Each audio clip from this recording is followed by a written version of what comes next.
ಓಂ ಶಾಂತಿ.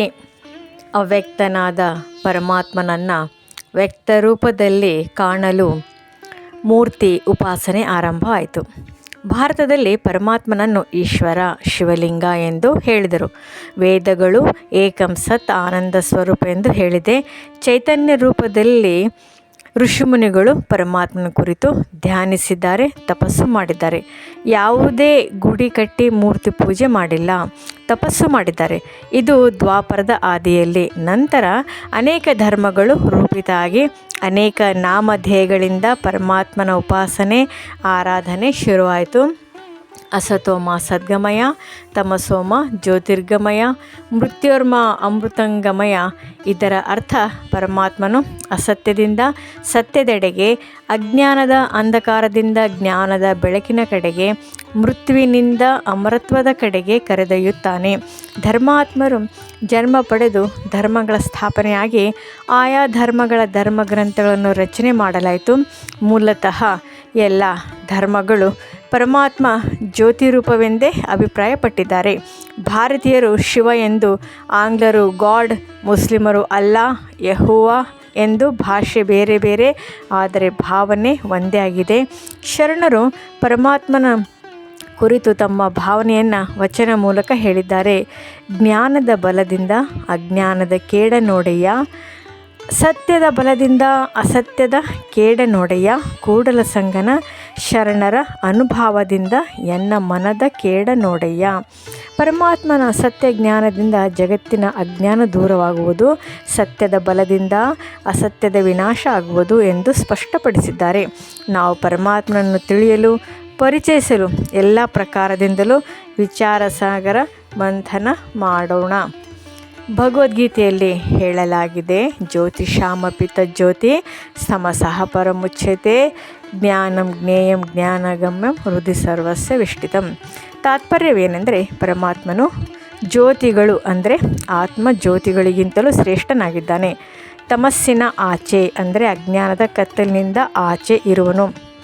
ಹಾಗೂ ಜ್ಞಾನಂ ಜ್ಞೇಯಂ ಅಂದರೆ ಜ್ಞಾನದಿಂದ ಅರಿಯಲ್ಪಡೋನಾಗಿದ್ದಾನೆ. ಜ್ಞಾನಗಮ್ಯಂ ಸರ್ವರ ಮನಸ್ಸಿನಲ್ಲಿ ಸ್ಮೃತಿಯಲ್ಲಿ ಇರುವನು ಎಂದು ಅರ್ಥ. ಶ್ಲೋಕದಲ್ಲಿ ಜ್ಯೋತಿಯ ವರ್ಣನೆ ಇದೆ. ಆತ್ಮಗಳು ಜ್ಯೋತಿ ಸ್ವರೂಪ, ಪರಮಾತ್ಮನು ಪರಂ ಜ್ಯೋತಿ ಸ್ವರೂಪ, ಶ್ರೇಷ್ಠ ಜ್ಯೋತಿ ಸ್ವರೂಪ, ಶ್ರೇಷ್ಠನು ಎಂದು ಅರ್ಥ. ಅದಕ್ಕೋಸ್ಕರ ಶಿವಲಿಂಗ ಶಿವನ ಮೂರ್ತಿ, ಅದನ್ನು ಜ್ಯೋತಿರ್ಲಿಂಗಂ ಎಂದು ವರ್ಣಿಸಿದ್ದಾರೆ. ಅದಕ್ಕೋಸ್ಕರ ಪರಮಾತ್ಮನ ರೂಪ ಚೈತನ್ಯ ಜ್ಯೋತಿ ಸ್ವರೂಪ, ಪ್ರಕಾಶ ಸ್ವರೂಪ, ಬೆಳಕು ಸ್ವರೂಪ, ಪರಮ ಪವಿತ್ರ ಪ್ರಕಾಶವುಳ್ಳವನು, ದಿವ್ಯ ಜ್ಯೋತಿಯಾಗಿದ್ದಾರೆ. ಅದಕ್ಕೋಸ್ಕರ ದಿವ್ಯ ದೃಷ್ಟಿಗೆ ಮಾತ್ರ ಗೋಚರಿಸಲ್ಪಡುತ್ತಾನೆ. ಪರಮಾತ್ಮ ದಿವ್ಯ, ಅಲೌಕಿಕ, ಅವ್ಯಕ್ತ, ವ್ಯಕ್ತಾತೀತರಾಗಿದ್ದಾರೆ. ಅದಕ್ಕೆ ದಿವ್ಯ ಜ್ಯೋತಿ, ಪರಮ ಜ್ಯೋತಿ ಎನ್ನುವರು. ವಿಶ್ವದ ಏಕೈಕ ಶಿವ ಪರಮಾತ್ಮ ಸರ್ವ ಆತ್ಮಗಳ ತಂದೆ, ಫಾದರ್ ಆಫ್ ಆಲ್ ಸೋಲ್ಸ್. ನಾವೆಲ್ಲ ಸೋಲ್ ಆಗಿದ್ದೇವೆ, ಪರಮಾತ್ಮ ಸುಪ್ರೀಂ ಸೋಲ್ ಆಗಿದ್ದಾರೆ.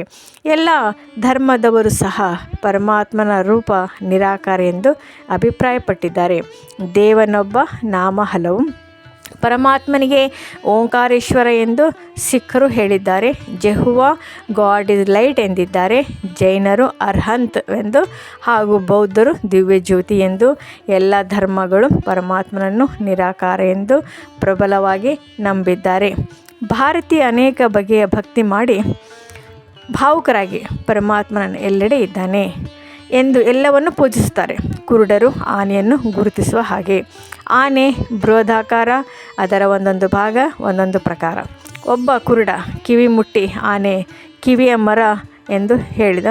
ಇನ್ನೊಬ್ಬ ಕುರುಡ ಸೊಂಡಿಲು ಮುಟ್ಟಿ ಅದು ಹಾವು ಎಂದು. ಮತ್ತೊಬ್ಬ ಕುರುಡನು ಮೈಯನ್ನು ಮುಟ್ಟಿ ಆನೆ ಗೋಡೆಯಾಗಿದೆ. ಇನ್ನೊಬ್ಬ ಕುರುಡ ಆನೆಯ ಕಾಲು ಮುಟ್ಟಿ ಆನೆ ಕಂಬವಾಗಿದೆ ಎಂದು ಅಭಿಪ್ರಾಯಪಟ್ಟಂತೆ ಮಾನವರ ಸ್ಥಿತಿಯಾಗಿದೆ. ಇದು ಕುರುಡರ ಕಂಡ ಆನೆ ಕಥೆ ಆಯಿತು. ಹಾಗಾದರೆ ಅಭಿಪ್ರಾಯ ಏನು ಪಡಲಿ? ಆನೆಯ ರೂಪ ಅದರಂತೆ ಅದು ಏನು ವ್ಯತ್ಯಾಸಗೊಳ್ಳುವುದಿಲ್ಲ. ಆನೆ ಹಾಗೆ ಇರುತ್ತದೆ. ಅದರಂತೆ ಕುರುಡರು ಅಂದುಕೊಂಡ ಹಾಗೆ ಅದು ಆನೆಯ ರೂಪ ಏನು ವ್ಯತ್ಯಾಸಗೊಳ್ಳುವುದಿಲ್ಲ. ಅದೇ ರೀತಿ ಅಜ್ಞಾನದ ಕುರುಡರು ನಾವು ಮಾನವರು ಸತ್ಯ ಪರಿಚಯ ಪರಮಾತ್ಮನ ತಿಳಿಯಲು ಅಸಮರ್ಥರಾಗಿದ್ದೇವೆ. ಓಂ ಶಾಂತಿ.